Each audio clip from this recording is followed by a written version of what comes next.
ৰাম গোবিন্দ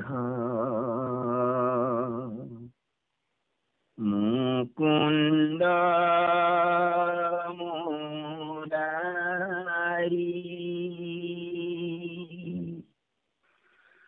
ৰাম মুকুন্দ ৰাম গোবিন্দ মুকুন্দ মুৰাৰী।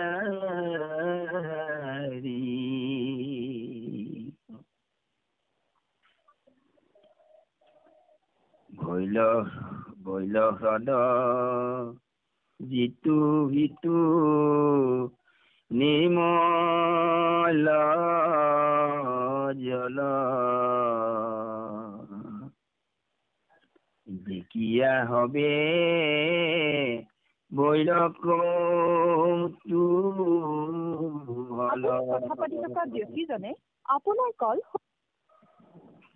সপুত্ৰ বান্ধৱে গুচাইলা কালি তিলক পাছে গৈলা বনমালী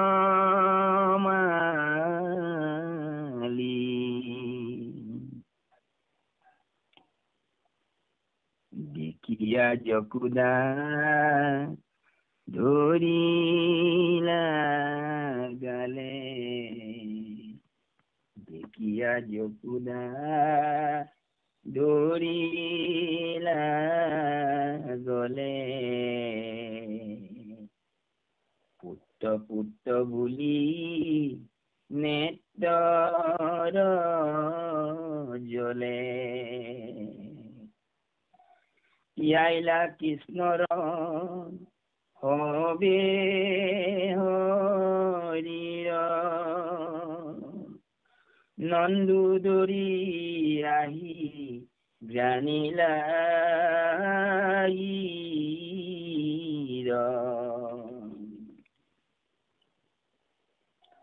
কৃষ্ণক আলিংগি আনন্দ পাইল নাচিল প্ৰাণ দুনাই যেন আইল বেৰি গোপ গোপী চাৱে দেখি জুৰাইলা হৰিৰ কৃষ্ণক দেখি ভাই বুলি বলো সাৱতি আহি প্ৰভাৱ জানিয়া তুলিলা আখি এই মতে হবে এৰায়া হুক রজনী বইল জানি হবে লোক যমুনা তীরত বঞ্চিলা রাতি কুদায়ে তৃষ্ণায়ে কুদায়ে তীখায়ে আতি গুমতি গইলা হারাসি হুই বেরিয়া বনত লাগিল জুই অগণিৰ তাপে পাইলে খগাখ জাগিলা হবে গোপ গোপী যাক বস্নিক দেখি গইলা হবে ত্রাহ রাহি কৃষ্ণ বলে পাইর যাত্রা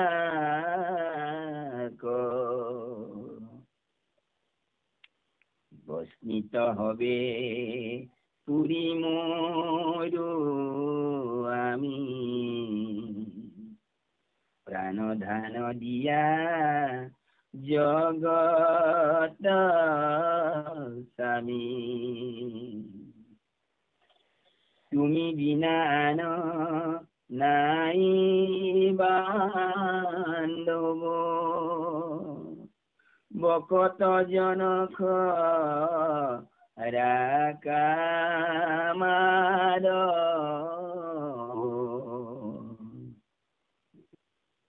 এই বুলি হবে করই খুরাল বান্ধবর দুঃখ দেখি গোপাল বয় নাই বুলি আপোন মুখে পিলা বঙানিখ পরমুখে এরাইলা সমস্তে দুর্গুর বয় অনন্তরে গইলা সূর্য উদয় কৃষ্ণর কর্ম আতি আচরিত বিস্ময় দেখি সমস্তরে শীত মুহূর্ত মানুষ নন্দ তনয়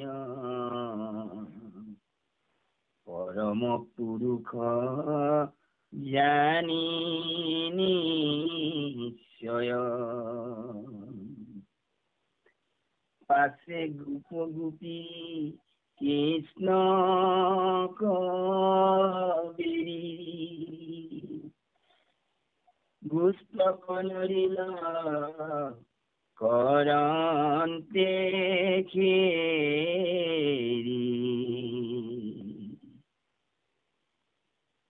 কৃষ্ণ গীত গান্ত বজায়া বেনু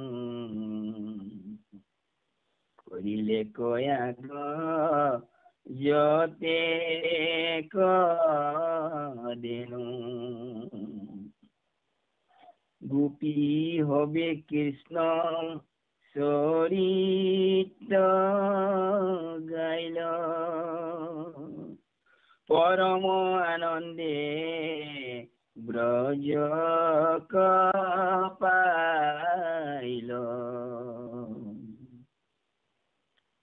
কৃষ্ণর কিঙ্করে শঙ্করে গাই ক্ষনে পরে কাই জানিয়া কৃষ্ণর শরণে ধরি সমস্ত সমাজে গুকি হরি কৃষ্ণ কৃষ্ণ দেৱতা কৃষ্ণ সাধু কৃষ্ণ মাধৱ মাধৱ মাধৱ জয় গুৰু শংকৰ সৰ্বগুণাকৰ জাতৰি নাহি কেও পাম তোহাৰী চৰণ কৰে শত কোটি বাৰে কৰোঁ প্ৰণাম বাৰে কৰোঁ প্ৰণাম। আমাৰ জন্মৰ সেৱাৰ থলী আজি নামামৃত সত্ৰত মহাপুৰুষ কৃপাল গুৰুজনৰ ৰসৰ ভাণ্ডাৰ বাংময়ী মূৰ্তি কীৰ্তন পুথি ভাগি আমি পাঠ কৰি বিশেষকৈ এই অধ্যায়কেইটাত ভগৱন্ত কৃষ্ণৰ শিশু লীলা অধ্যায় আমি পাঠ কৰি আহিছো। পূৰ্ণ ব্ৰহ্ম ভগৱন্ত কৃষ্ণ আৰু প্ৰয়োজন হৈছিল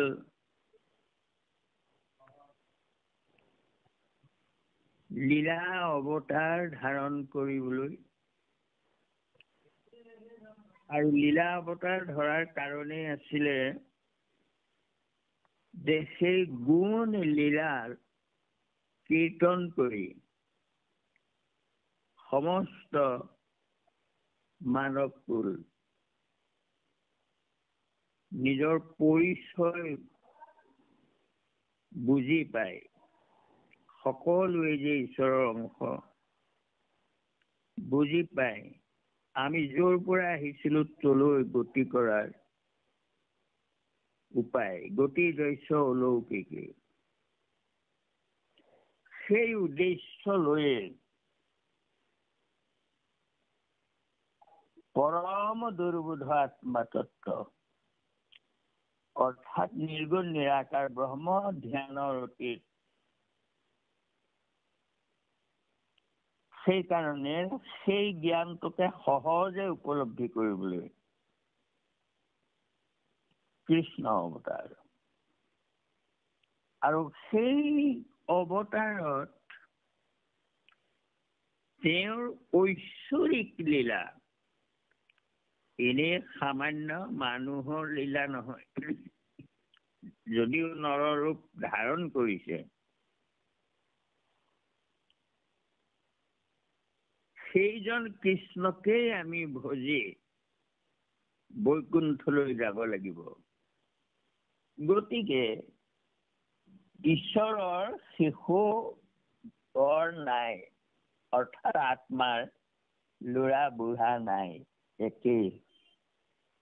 সেইদৰে ভগৱন্ত কৃষ্ণই শিশু কালতেই তেওঁ যে ঈশ্বৰ, এই কথাটো পতিয়ন নিয়াবৰ কাৰণে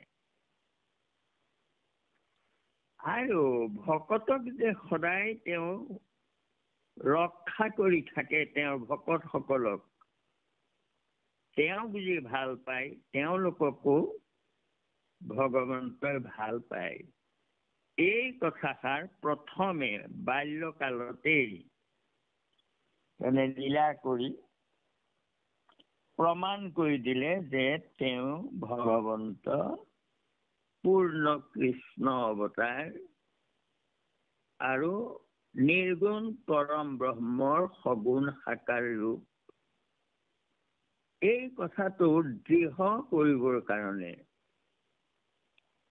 আৰু তেওঁৰ গুণবোৰ প্ৰকাশ কৰি দেখুৱালে, কেনেকৈ তেওঁ ভজিলে কোনো বিপদত ভকত পৰিব নোৱাৰে। বিপদ আহিব, কিন্তু সেই বিপদ তেওঁ ৰক্ষা কৰি দিব।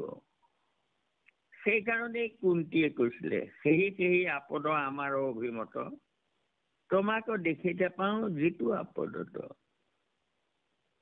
আপদ কামনা কৰে, কেলে আপদ আহিলেহে ভগৱন্তলৈ মনত পৰে, নহলে সববোৰ ময়ে কৰিছো এনেকুৱা ভাৱ আহি থাকে।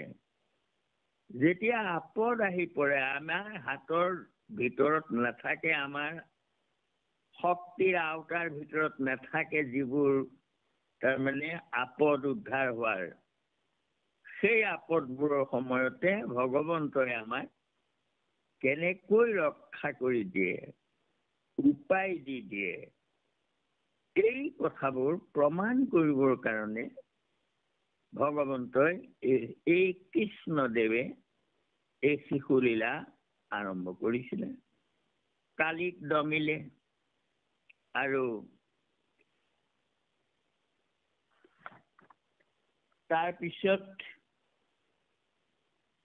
সকলোৱে ম্ৰিয়মান হৈ পৰিলে, তেওঁৰ অৱস্থা দেখি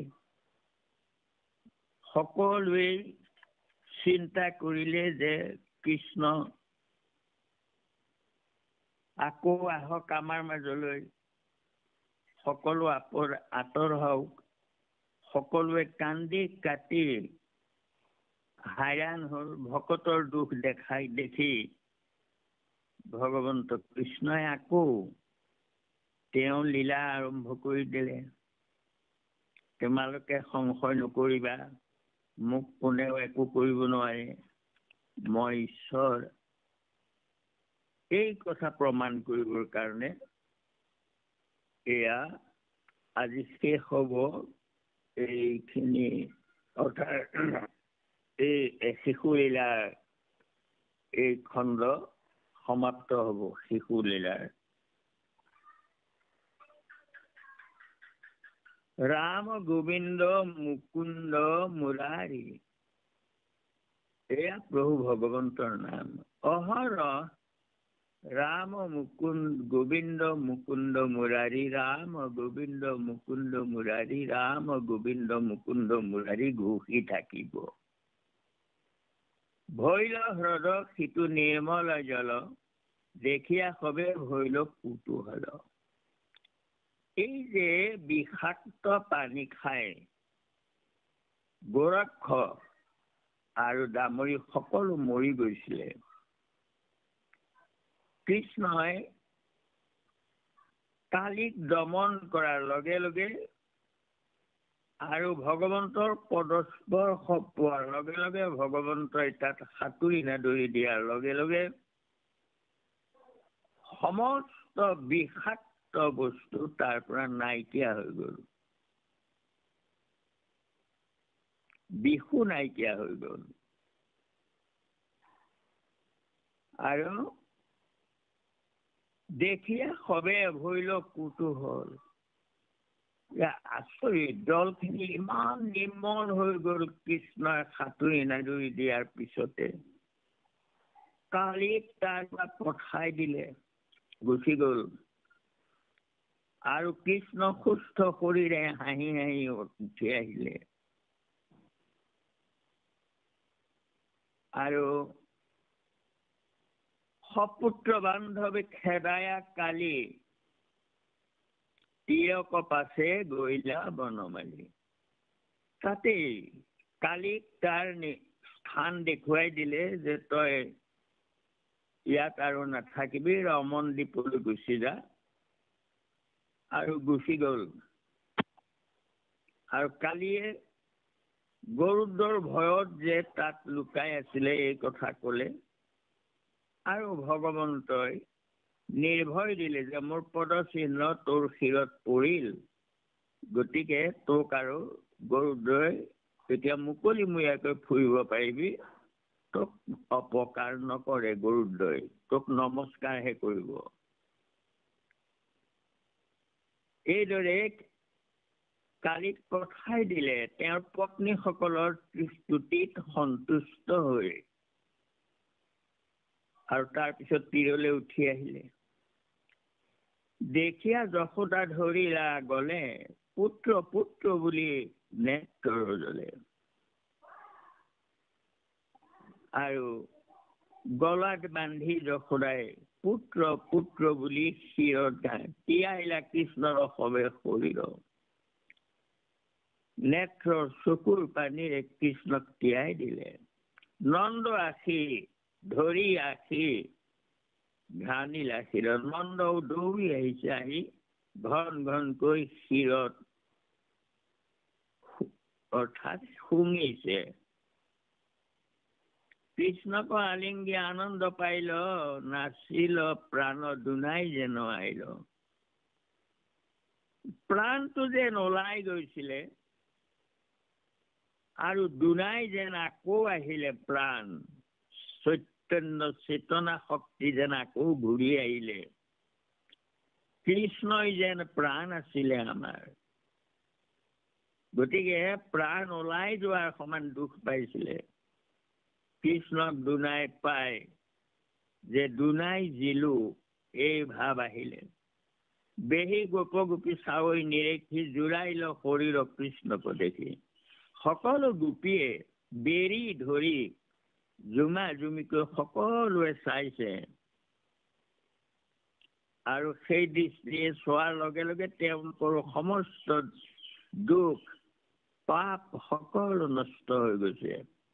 জোৰাইল শৰীৰক কৃষ্ণক দেখি সকলোৱে সুস্থ হ'ল, আনন্দ আহিলে। ভাই বুলিবলৈ সাৱতি আহি প্ৰভাৱ জানিয়া তুলিলে হাঁহি। আৰু বলভদ্ৰকে আগতে কৈছিলে, যেতিয়া এওঁলোক জৰদত জাপ দিব গৈছিলে, যে এখনে আহিব কালি কদমী, তোমালোকে নাকান্দিবা, তোমালোকে কৃষ্ণৰ মহিমা নাজানা, গতিকে কালিয়ে কৃষ্ণক একো কৰিব নোৱাৰে এই বুলি সান্তনা দিছিলে। আৰু সেইকাৰণে এতিয়া ভাই বুলি বলো সাৱতি আহি প্ৰভাৱ জানিয়া তুলিলে হাঁহি। হাঁহিছে কৃষ্ণৰ প্ৰভাৱ দেখি। ৰজনী ভৈল জানি এই মতে সবে এৰায়া শোক। এইদৰে সকলোৱে আনন্দ আহিলে। আৰু ৰজনী ভৈল জানি সবে লোক। ৰাতি হ'ল, এতিয়া আৰু গোকুললৈ ঘূৰি যোৱাৰ সময় নাই। গতিকে যমুনা তীৰত বঞ্চিল ৰাতি, ক্ষুধায়ে তৃষ্ণায়ে পীড়িল আতি। যমুনাৰ তীৰতে ৰাতিটো কটোৱাৰ ব্যৱস্থা কৰিলে সকলোৱে।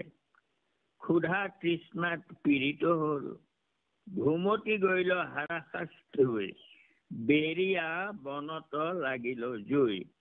সকলোৰে ঘুমতি টোপনি আহিলে, ভাগৰ লাগিছিলে। ইতিমধ্যে বিপদ অকলে নাহে বুলি এটা কথা আছে। কৃষ্ণ ঈশ্বৰ এয়া প্ৰমাণ কৰা, এই লীলা প্ৰমাণ কৰাৰ সময় এয়া বাল্যতে।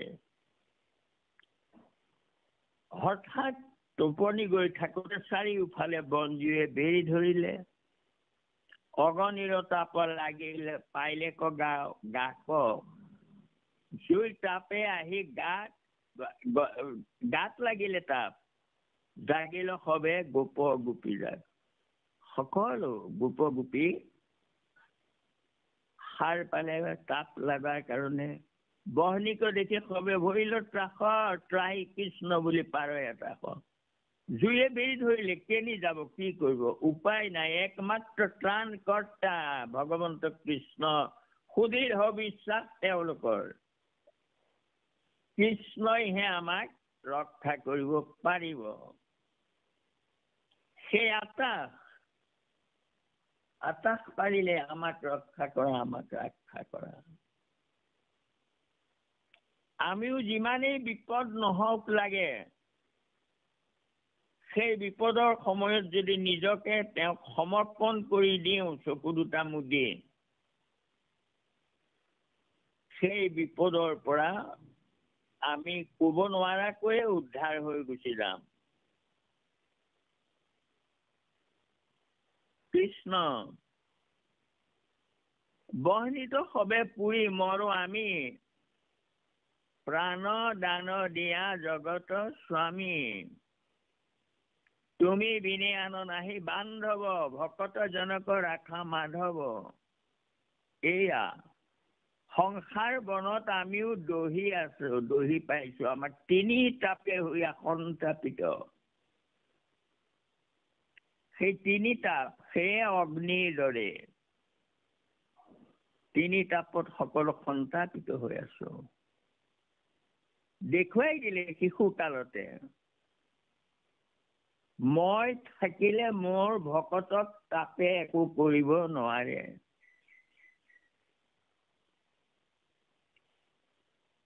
কৃষ্ণ আৰু সেই সুদৃঢ় বিশ্বাস তেওঁলোকৰ থকাৰ কাৰণে বহনিত সবে পুৰি মৰো আমি, প্ৰাণ দান দিয়া জগত স্বামী। তুমি বিনে আন নাহি বান্ধৱ, ভকত জনক ৰাখা মাধৱ। আমি সংসাৰ তাপৰ পৰা হাত সাৰিবৰ কাৰণে এইদৰে ভগৱন্তক মাতিছোনে, মাতিব পাৰিছোনে, বা আমাৰ এই তিনি তাপটো আমাৰ উপলব্ধি হৈছেনে যে আমাৰ পুৰি আছে চাৰিওফালৰ পৰা? যদি উপলব্ধি হৈছে তেতিয়া কৃষ্ণক ক'ব লাগে, প্ৰভু আমাক এই তাপৰ পৰা উদ্ধাৰ কৰা।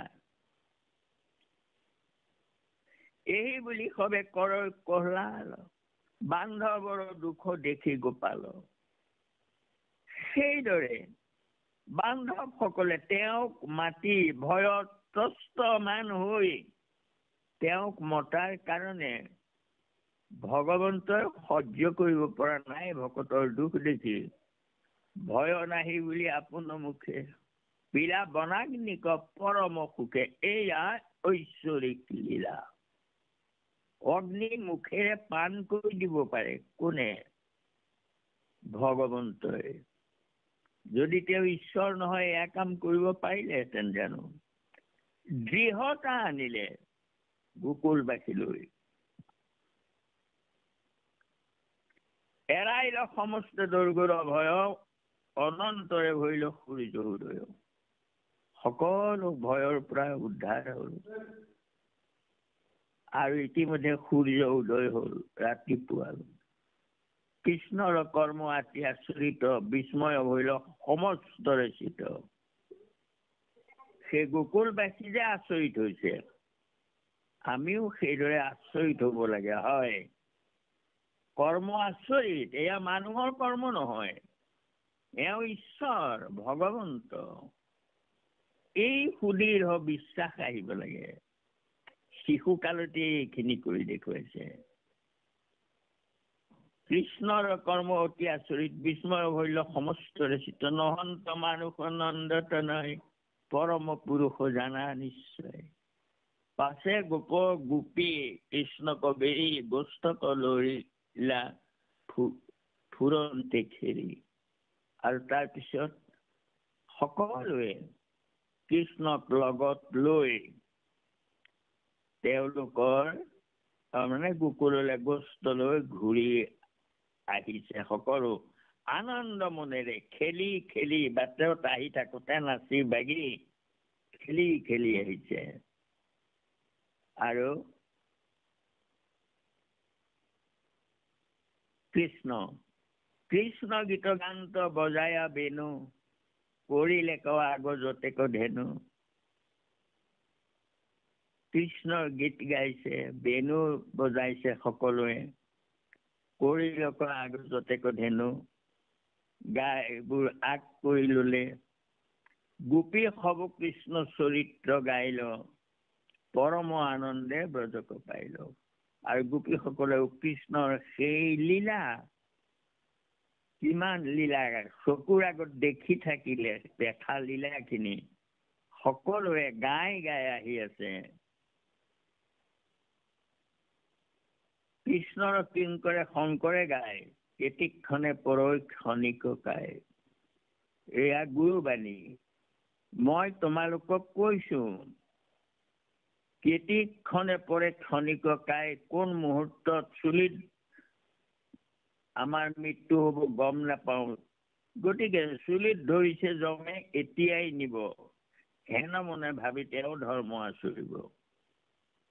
যেতিয়া আমি নাজানোৱেই কোন মুহূৰ্তত মৰিম, গতিকে প্ৰতিক্ষণতে এই কথাষাৰ মনত থাকিলে ঈশ্বৰলৈ মনত পৰি থাকিব। জানিয়া কৃষ্ণৰ চৰণে ধৰি, সমস্ত সমাজে ঘোষিও হৰি। এই কথাখিনি গম পাই জানি সমস্ত সমাজে হৰি হৰি ঘোষণা কৰা। মহাপুৰুষ কৃপালু গুৰুজনে আমাক এয়াই একমাত্ৰ বাক্য, এয়া তেওঁ কৈ আছে আমাক, আমি মাত্ৰ তাক পালন কৰিব লাগে। সমস্ত সমাজে হৰি হৰি ঘোষিব লাগে। আৰু সেই ঘোষণাটো, এই কীৰ্তন গালো এতিয়াই হৰি হৰি ঘোষিম নে নহয়, সেইটো অহৰহ আমাৰ মনলৈ আহি থাকিব লাগে। হৰিৰ নাম ঘোষি থাকিব লাগে মনেৰে। আমি নানা কৰ্মত ব্যস্ত হৈ থাকো, গতিকে বহি জিৰাই ঈশ্বৰৰ নাম লবলৈ আমাৰ সময় নাচে, কিন্তু সময়টো ধেৰ থাকে। আমি কাম কৰি থাকোঁতেও ঈশ্বৰৰ নামটো গাই থাকিব পাৰোঁ। কথা হ'ল আমি এলাহ কৰোঁ, নেগাওঁ। নগোৱাৰ অৰ্থটো কি, কেলে নেগাওঁ বাৰু? কাৰণ আমাৰ নামত বিশ্বাসেই হোৱা নাই ভালকে, যে অহৰহ সেয়েহে মোৰ গতি, মোৰ মতি। গতিকে যেতিয়া বিশ্বাস আহিব, আমি শৰণ লওঁতে কৈছিলো সুদৃঢ় বিশ্বাসে একান্তভাৱে আমি নামত শৰণ লৈছো। কিন্তু আমাৰ সেই বিশ্বাসটো ভাগি গৈছে নেকি বাৰু? অহৰহ যে আমি নাম ল'ব নোৱাৰো, কেলে নোৱাৰো? এই কথাবোৰ ভাবিব লাগে, আৰু ভাবি পেলাই অনুতপ্ত হ'ব লাগে। এই যে গোপ গোপী এই বালকসকল, তেওঁলোকৰ কেনেকুৱা বিশ্বাস কৃষ্ণৰ ওপৰত, আৰু সেইকাৰণে তেওঁলোকে কৃষ্ণৰ গীত গাই গাই ঘৰলৈ যাওঁতেও গাই যায়, বৃন্দাবনলৈ যাওঁতেও গাই যায়, কৃষ্ণৰ অকল গীতকে গাই থাকে। গতিকে এই কথাষাৰ আমি নিৰন্তৰে বোলা ৰাম ৰাম, নিৰন্তৰে বোলা ৰাম ৰাম, এই কথাষাৰ মনত ৰাখিব লাগে। আমি মহাপুৰুষে কৈছে, মই কীৰ্তনতে আছো, আৰু কীৰ্তনত মই আছো মানে তোমালোকক কৈ আছো, কৈ আছে নিৰন্তৰে ৰাম বোলা, আমিহে নবোলো। গতিকে আমাৰ পৰম ভাগ্য, সৌভাগ্য আমাৰ যে আমাৰ দৰে এইদৰে পুৱা গধূলি ভকতসকলৰ সংগত একেলগে ঈশ্বৰৰ নাম ল'বলৈ পোৱাটো, ঈশ্বৰৰ কথা আলোচনা কৰিবলৈ পোৱাটোৰ কাৰণে আমি মহাভাগ্যৱান। গতিকে যি কি নহওক, সমস্তলৈকে ভক্তিভাৱ সেৱা জনাইছো। এইখিনি ক'বলৈ যাওঁতে হ'ব পৰা অপৰাধখিনি আপোনাক সমৰ্পণ কৰিব। কোটি কোটি ঘৰৰ অপৰাধনিতে কৰো মই দূৰে হয়। হে হৰি মোক দাস হেন মানি ক্ষময়োগ কৃপাময়, অক্ষময়োগ কৃপাময়। কৃষ্ণ শ্ৰীমন্ত শংকৰ হৰি ভকতৰ জানা যেন কল্পতৰু, তাহান্তৰ বিনাই নাই নাই নাই আমাৰ পৰম গুৰু, আমাৰ পৰম গুৰু। কৃষ্ণ।